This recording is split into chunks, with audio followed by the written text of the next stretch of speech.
한국에서 3,500억 달러 선불로 받는다. 트럼프 대통령의 이 한마디가 한미 관계를 뒤흔들고 있습니다. 우리 돈으로 490조 원. 이는 한국 외환 보유액의 무려 80%에 달하는 천문학적 금액입니다. 더 충격적인 것은 미국 상무장관이 이마저도 부족하다며 일본이 약속한 5,500억 달러 수준으로 더 늘리라고 압박했다는 사실입니다. 돈은 한국이 내는데 투자처는 미국이 정하고 그것도 대부분을 현금으로 내놓으라는 요구. 이것이 과연 무역협정일까요? 아니면 일방적인 강탈일까요? 미국 경제 전문지 포브스는 이를 두고 마피아 같은 행태라고 직설적으로 비판했습니다. 그러나 한국 정부는 이 압박 앞에서 물러서지 않고 있습니다. 왜일까요? 그리고 한국은 이 싸움에서 버틸 수 있을까요? 트럼프 행정부의 통상 전략은 명확합니다. 관세를 무기로 상대국을 압박해 자국에 유리한 조건을 이끌어내는 것. 한국에는 15%의 관세 인하를 미끼로 3,500억 달러라는 막대한 투자를 요구하고 있습니다. 문제는 이것이 정상적인 무역 협상의 범주를 넘어섰다는 점입니다. 트럼프 대통령과 그의 참모들은 한국에 요구하는 이 투자금을 서명 보너스, 백지 수표라고 표현했습니다. 이는 협상이 아니라 일방적인 요구에 가깝습니다. 포브스는 이를 무역협정이라고 부르기 어렵다며 강하게 비판했습니다.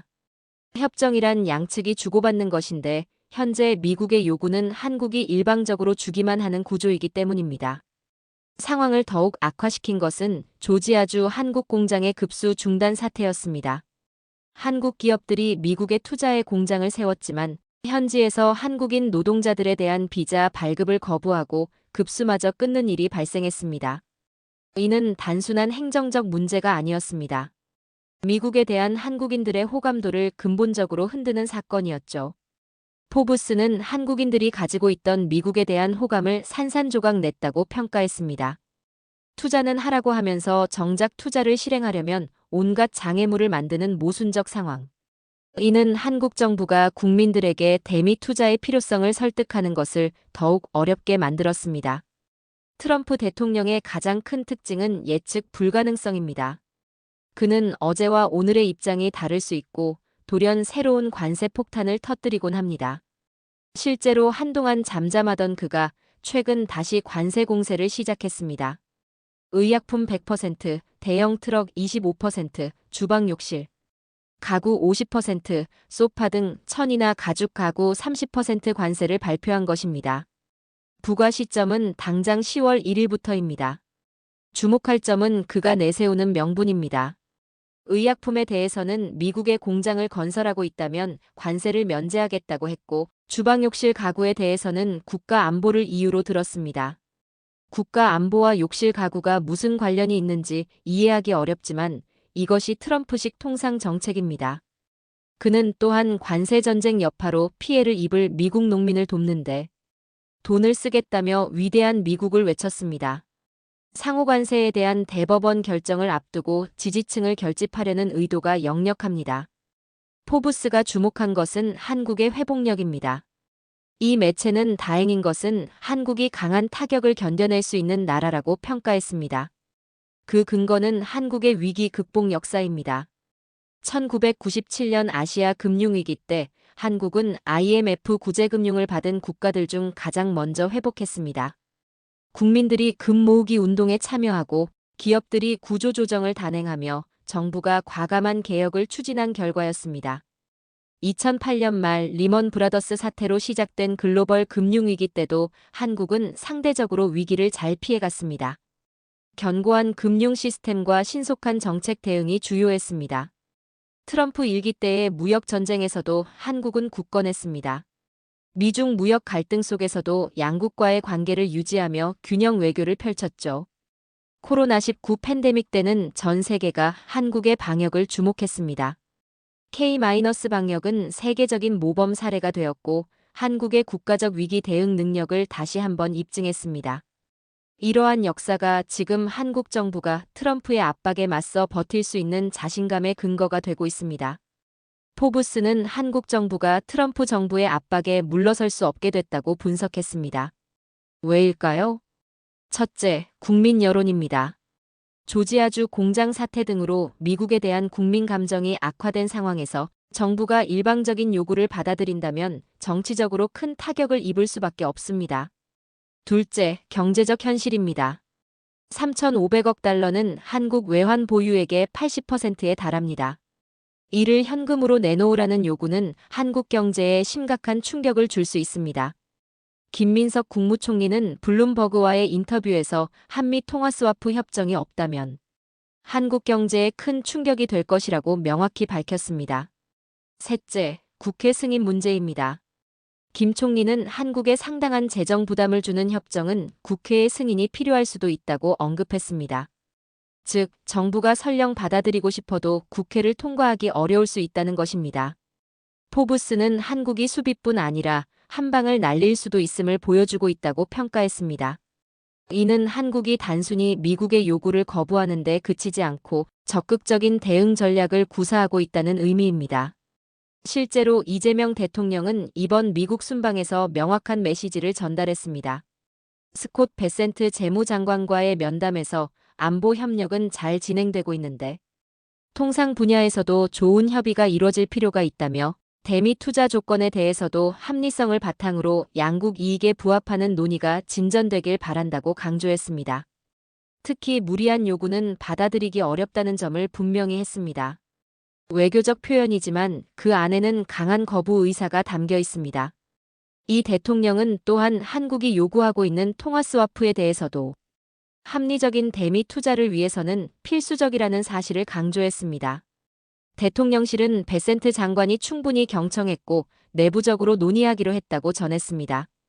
현재 한미 후속 협상은 미국의 막무가내식 태도로 난항을 겪고 있습니다. 그 구체적 내용을 들여다보면 상식을 벗어나는 부분이 많습니다. 첫째, 투자처 결정권 문제입니다. 돈은 한국이 내는데 미국은 투자처를 자기들이 고르겠다고 합니다. 투자자가 투자처를 결정하는 것이 상식인데 이는 정반대입니다. 둘째, 현금 지급 요구입니다. 3,500억 달러 대부분을 현금으로 달라고 요구하고 있습니다. 일반적으로 투자는 시설, 기술, 고용 등 다양한 형태로 이루어지는데 현금 지급을 고집하는 것은 매우 이례적입니다. 셋째, 금액 추가 압박입니다. 월스트리트 저널은 미국 상무장관 러트닉이 한국의 투자금을 더 늘려 일본이 약속한 5,500억 달러에 가깝게 만드는 방안을 거론했다고 보도했습니다. 이미 과도한 요구에 더 얹으려는 시도입니다. 김민석 국무총리는 블룸버그와의 인터뷰에서 비자 문제의 심각성을 지적했습니다. 미국 투자 프로젝트가 완전히 중단되거나 공식적으로 보류된 것은 아니지만 비자 문제가 해결될 때까지 많은 근로자가 미국에 입국하거나 재입국하는 것이 매우 어려울 것이라고 밝혔습니다. 즉, 투자는 하라고 하면서 정작 투자를 실행할 인력의 입국은 막는 모순적 상황이 계속되고 있다는 것입니다. 김 총리는 비자 문제가 해결될 때까지 기업들의 조지아주 대미 투자 프로젝트 진행은 어렵다고 명확히 했습니다. 이는 단순히 절차상의 문제가 아닙니다. 미국이 한국의 투자를 강요하면서도 실제로는 투자 실행을 방해하는 이중적 태도를 보이고 있다는 증거입니다. 김 총리가 언급한 국회 승인 문제는 협상의 또 다른 복잡성을 보여줍니다. 한국에 상당한 재정 부담을 주는 협정은 국회의 승인이 필요할 수도 있다는 발언은 두 가지 의미를 담고 있습니다. 첫째, 헌법적-법적 절차의 필요성입니다. 대규모 재정 지출이 수반되는 협정은 행정부가 단독으로 결정할 수 없습니다. 둘째, 정치적 현실입니다. 현재 국회 분위기를 고려하면 일방적으로 불리한 협정이 통과될 가능성은 매우 낮습니다. 이는 미국 측에 한국 정부가 원해도 국회가 막을 수 있다는 메시지를 전달하는 효과가 있습니다.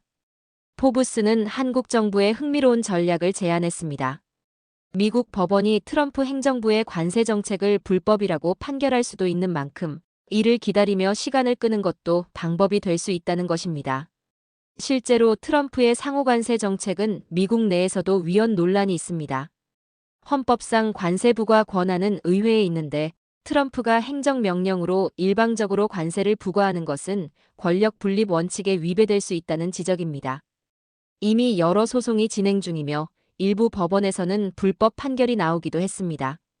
대법원의 최종 판단을 앞두고 있는 상황입니다. 만약 대법원이 트럼프의 관세 정책에 제동을 건다면 한국의 협상 입지는 크게 강화될 것입니다. 따라서 시간을 끄는 것 자체가 전략이 될 수 있다는 분석입니다. 포브스는 일본도 같은 전략을 쓰고 있다고 소개했습니다. 일본은 5,500억 달러 투자를 약속했다고 알려졌지만 구체적인 이행 일정과 방법에 대해서는 모호한 태도를 유지하고 있습니다. 일본의 전략은 명확합니다. 큰 틀에서는 트럼프의 요구를 받아들이는 척하면서도 세부 사항에서는 시간을 끌며 상황 변화를 지켜보는 것입니다. 미국 대법원 판결, 미국 내 정치 상황 변화, 트럼프의 관심사 전환 등 여러 변수가 있기 때문입니다. 한국도 유사한 접근을 하고 있는 것으로 보입니다. 협상은 계속하되 실질적 합의는 유보하면서 상황을 관망하는 전략입니다. 포브스는 동시에 경고도 잊지 않았습니다. 트럼프 대통령의 행동을 예측하기 어려운 만큼 몇 방을 더 맞게 될지도 모른다는 것입니다. 구체적으로는 미국 정부가 한국의 관세율을 더 높이려 들거나 한국 자동차 기업이나 K-팝 가수들을 겨냥할 수도 있을 것이라고 전망했습니다. 실제로 트럼프는 예측 불가능한 방식으로 압박 수위를 높여왔습니다. 한국 자동차에 추가 관세를 부과하거나 엔터테인먼트 산업을 타깃으로 삼을 가능성을 배제할 수 없습니다. K-팝은 현재 한국의 주요 문화 수출 산업입니다. 만약 트럼프가 이를 겨냥한다면 경제적 타격뿐 아니라 한국 국민 감정을 더욱 악화시킬 것입니다. 이재명 대통령은 이번 미국 순방 중에도 다른 국가들과의 관계 강화를 게을리하지 않았습니다. 체코, 우즈베키스탄에 이어 이탈리아, 폴란드와의 정상회담을 진행했습니다. 이는 단순히 일정을 소화하는 것이 아니라 외교적 다변화 전략의 일환입니다. 미국에만 의존하지 않고 유럽, 중앙아시아 등 다양한 지역과의 협력을 강화함으로써 미국의 일방적 압박에 대한 레버리지를 확보하는 것입니다. 특히 유럽 국가들도 트럼프의 관세 정책으로 고통받고 있는 만큼 공동 대응의 가능성을 모색할 수 있습니다. 경제 협력을 넘어 통상 정책에 대한 공조도 논의될 수 있습니다. 이 대통령의 다음 행선지는 뉴욕 증권거래소입니다. 여기서 미국 금융인들을 대상으로 투자 설명회를 열 예정입니다. 이는 매우 전략적인 선택입니다. 트럼프 행정부가 한국에 투자를 강요하는 상황에서 오히려 미국 자본이 한국에 투자할 가치가 있음을 역설하는 것입니다. 한국 경제의 강점, 기술력, 성장 가능성을 부각시킴으로써 투자는 일방적인 요구가 아니라 상호 이익이 되는 것임을 강조하는 자리가 될 것입니다. 또한 월스트리트의 영향력을 활용하는 측면도 있습니다. 미국 금융계가 한국 투자에 관심을 가지면 이는 트럼프 행정부에도 압력으로 작용할 수 있습니다. 기업 친화적인 트럼프로서는 월스트리트의 목소리를 무시하기 어렵기 때문입니다. 이재명 대통령이 베센트 장관에게 한 발언은 주목할 만합니다. 안보 협력은 잘 진행되고 있는데 통상 분야에서도 좋은 협의가 이뤄질 필요가 있다. 이는 안보와 통상을 분리해서 접근하자는 메시지입니다. 한미 동맹은 여전히 견고하고 안보 협력은 원활하게 진행되고 있으니 통상 문제로 전체 관계를 훼손하지 말자는 것입니다. 동시에 이는 미국에 대한 경고이기도 합니다. 통상 문제를 무리하게 밀어붙이면 결국 안보 협력에도 영향을 미칠 수 있다는 암시입니다. 한국이 안보에서 미국에 의존하는 것만큼 미국도 동북아시아 전략에서 한국에 의존하고 있습니다. 미국 경제 전문지 포브스의 보도는 매우 이례적입니다. 자국 대통령의 정책을 마피아 같은 행태라고 직설적으로 비판한 것입니다. 포브스는 이재명 정부가 미국과의 협상에서 결코 물러서지 않고 있다. 한국은 수비뿐 아니라 한 방을 날릴 수도 있음을 보여주고 있다고 보도했습니다. 이는 단순히 한국을 옹호하는 것이 아니라 트럼프 행정부의 정책이 미국의 장기적 이익에도 부합하지 않는다는 판단에서 나온 것으로 보입니다. 동맹국을 압박해 단기적 이익을 취하는 것은 장기적으로 미국의 신뢰와 영향력을 훼손할 수 있습니다. 월스트리트 저널은 미국 상무장관 러트닉이 한국의 투자금을 더 늘리라고 압박했다는 내부 정보를 보도했습니다. 이는 협상 과정의 구체적인 내막을 드러내는 것입니다. 이러한 보도는 미국 내에서도 트럼프 행정부의 통상 정책에 대한 비판적 시각이 존재함을 보여줍니다. 언론이 행정부의 과도한 요구를 견제하는 역할을 하고 있는 것입니다. 또한 이는 한국에도 유리한 측면이 있습니다. 미국 내 여론이 분열되어 있다는 것은 한국이 협상에서 활용할 수 있는 공간이 있다는 의미이기 때문입니다.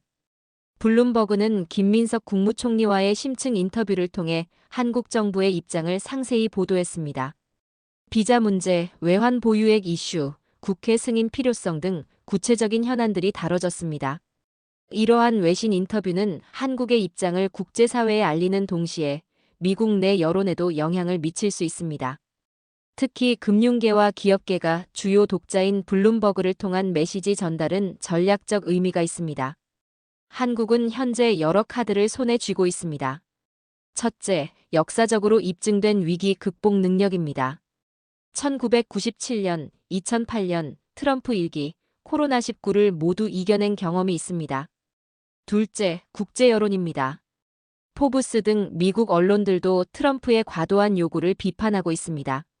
셋째, 법적 불확실성입니다. 미국 법원이 트럼프의 관세 정책에 제동을 걸 가능성이 있습니다. 넷째, 시간입니다. 서두를 필요가 없습니다. 상황이 변할 가능성은 항상 열려 있습니다. 다섯째, 외교적 다변화입니다. 유럽, 중앙아시아 등 다양한 국가들과의 협력을 강화하고 있습니다. 트럼프 행정부는 단기적 이익에 집중하고 있지만 장기적으로 잃을 것도 많습니다. 첫째, 동맹의 신뢰입니다. 한국만이 아니라 다른 동맹국들도 미국의 일방적 태도를 주시하고 있습니다. 둘째, 경제적 상호 의존입니다. 한국 기업들의 대미 투자가 막히면 미국 경제에도 악영향을 미칩니다. 셋째, 지정학적 영향력입니다. 한국을 지나치게 압박하면 한국이 다른 선택지를 모색할 수도 있습니다. 넷째, 국내 정치적 리스크입니다. 미국 법원과 의회가 트럼프의 관세 정책을 견제할 가능성이 있습니다. 현재 한미 통상 협상은 팽팽한 줄다리기 상황입니다. 어느 쪽도 쉽게 물러서지 않을 것으로 보입니다. 한국의 입장은 명확합니다. 합리적 수준의 투자는 가능하지만 일방적이고 과도한 요구는 받아들일 수 없다는 것입니다. 특히 외환 보유액의 80%를 현금으로 내놓으라는 요구는 국가 경제의 안정성을 위협하는 것이므로 절대 수용할 수 없습니다. 미국의 입장도 쉽게 꺾이지 않을 것입니다. 트럼프 대통령은 이미 공개적으로 3,500억 달러를 언급했고 지지층에게도 약속한 상태입니다. 정치적으로 후퇴하기 어려운 상황입니다. 결국 타협점은 어딘가 중간에서 찾아질 가능성이 높습니다.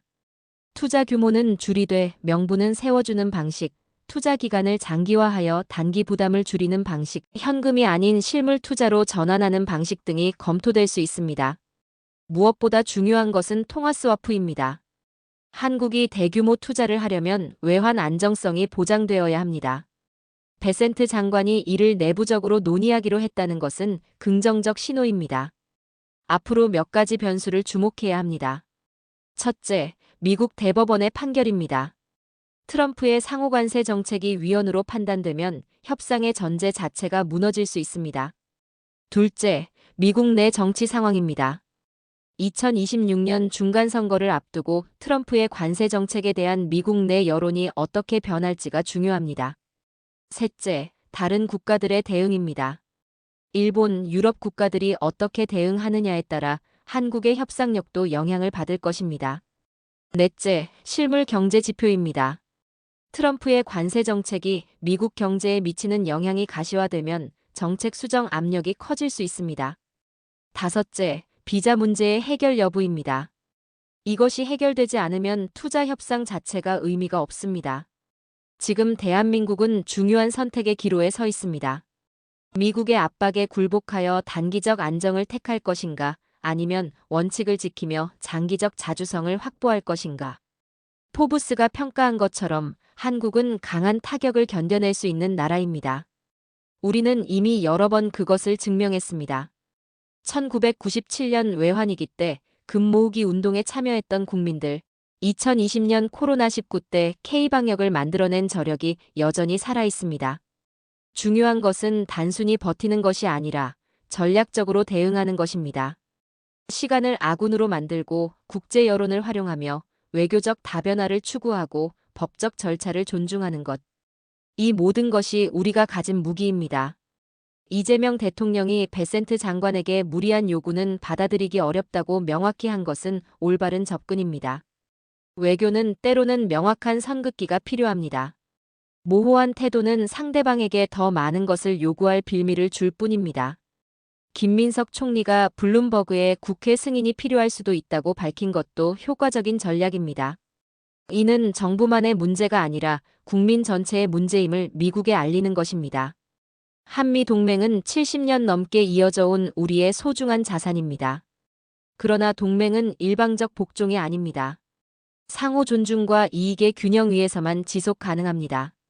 트럼프 행정부가 기억해야 할 것은 한국은 단순히 미국의 도움을 받기만 한 나라가 아니라는 사실입니다. 한국 전쟁 이후 한국의 경제 성장과 민주화는 미국에도 큰 자산이 되었습니다. 한국은 이제 세계 10위권 경제 대국이자 기술 강국이며 문화 강국입니다. 베트남전에서 함께 싸웠고 걸프전과 아프가니스탄, 이라크에도 파병했습니다.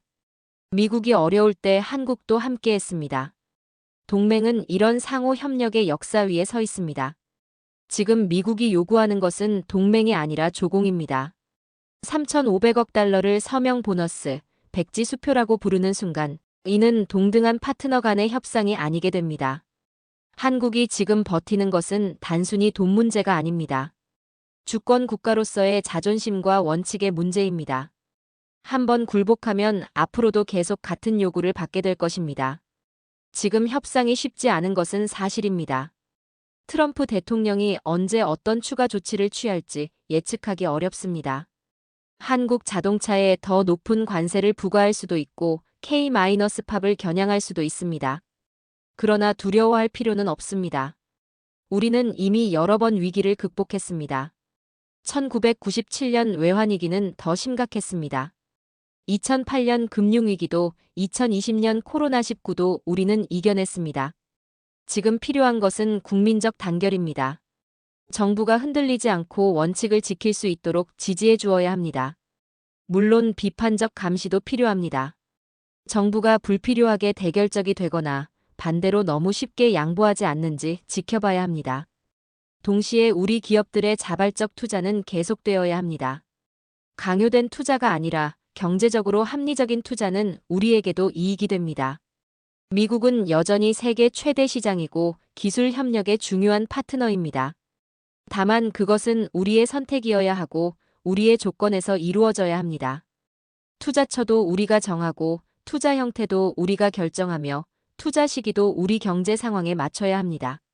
미국 일각에서는 한국이 어떤 나라인데 미국의 요구를 거부하느냐는 반응이 나온다고 합니다.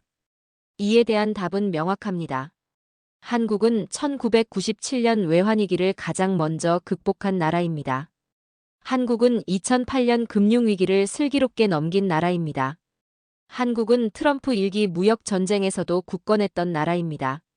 한국은 코로나19 팬데믹에서 세계 모범을 보인 나라입니다. 한국은 반도체, 배터리, 자동차, 조선, 문화 콘텐츠에서 세계를 선도하는 나라입니다. 한국은 작은 나라가 아닙니다. 세계 10위권 경제 대국이며 지치를 제외하면 가장 강력한 선진국 중 하나입니다. 단순히 경제 규모만이 아니라 기술력, 문화력, 소프트 파워 모든 면에서 영향력 있는 나라입니다. 그런 한국에게 일방적으로 490조 원을 현금으로 내놓으라고 요구하는 것은 상대를 존중하지 않는 태도입니다. 포브스가 한국은 수비뿐 아니라 한 방을 날릴 수도 있음을 보여주고 있다고 평가한 것은 한국이 더 이상 일방적으로 당하기만 하는 나라가 아님을 인정한 것입니다. 우리는 협상 테이블에서 물러서지 않을 것입니다. 합리적인 타협은 언제든 가능하지만 일방적인 굴복은 없을 것입니다.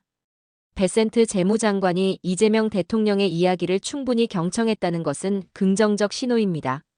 미국도 한국의 입장을 이해하기 시작했다는 의미일 수 있습니다. 앞으로 협상은 계속될 것입니다.